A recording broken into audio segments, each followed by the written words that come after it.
అలసిన వానికి ఓరడించు మాటలు. సహోదరుడు భక్తి సింగ్ గారి పరిచర్య నుండి సేకరించిన అనుదిన ధ్యానములు.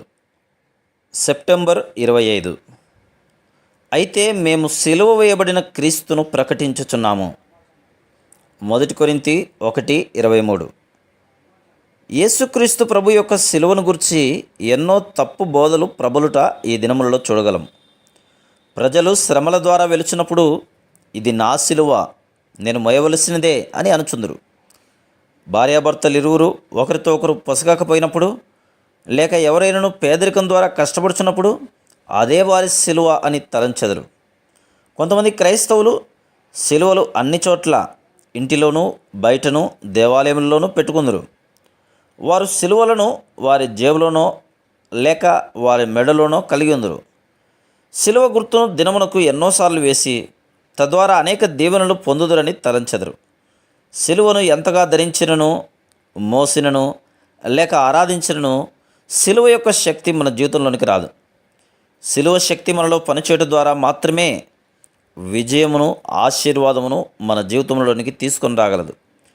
అందుచేత యేసుక్రీస్తు ప్రభు యొక్క మరణ, భూస్థాపన, పునరుద్ధానములను మనము అర్థం చేసుకుని దాని యందు మనల్ని ఐక్యపరచుకొనవలెను. మనము ఆత్మీయ ప్రత్యక్షత ద్వారానే సిలువను అర్థం చేసుకొనవలెను. అందుచేత అపోస్తలుడైన పౌలు ఈ విధంగా చెప్తున్నాడు, నేను యేసుక్రీస్తును అనగా సిలువ వేయబడిన యేసుక్రీస్తును తప్ప మరి దేనిని మీ మధ్య నెరగకుందునని నిశ్చయించుకొంటిని.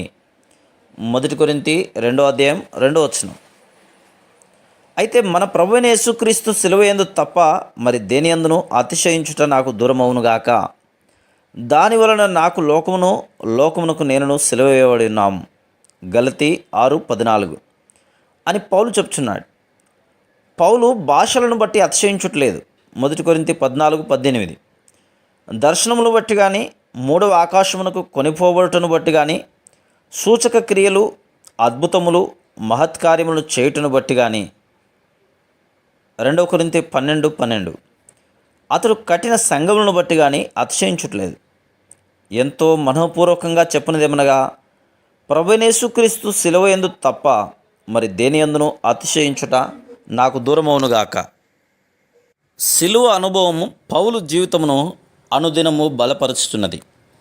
ఆయన సిలువను అర్థం చేసుకున్నటను బట్టి దేవుని శక్తి అతనికి లోనికి ఎడతెగక వచ్చినది.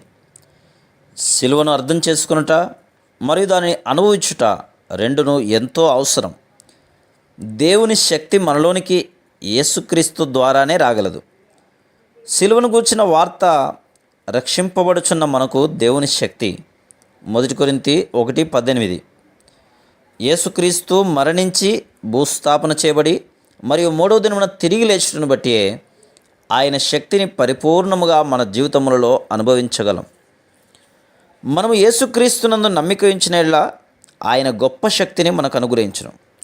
పౌలు ఈ గొప్ప శక్తిని గురించి ఎఫెసీ 1:14-23 వివరించెను. ప్రభువు వారి మనోనేత్రములు తెరవవలనని, తద్వారా వారిలో నుంచబడిన దేవుని శక్తి యొక్క అపరిమితమైన మహాత్మ్యం ఎట్టిదో అర్థం చేసుకున్నట్లు పౌలు ప్రార్థించెను. అదే పునరుద్ధాన శక్తిని దేవుడు ప్రభువైన యేసుక్రీస్తును మృతులలో నుండి లేపుటను వాడెను. ఈ శక్తియే ప్రతి విశ్వాసికి అందుబాటులో ఉంది. నీవు ప్రభువైన యేసుక్రీస్తు నీ పాపముల కొరకు మరణించి తిరిగి లేచినని నమ్మినేళ్ళ ఆయన నీ కొరకే ఇవన్నీ చేసినని నమ్మవలను. ఆయన నీయందు నివసించుటకు, పునరుద్ధాన శక్తిని ఎడతెగక నీయందు ప్రత్యక్షపరచుటకు ఆయన తిరిగి లేచెను. Praise the lord.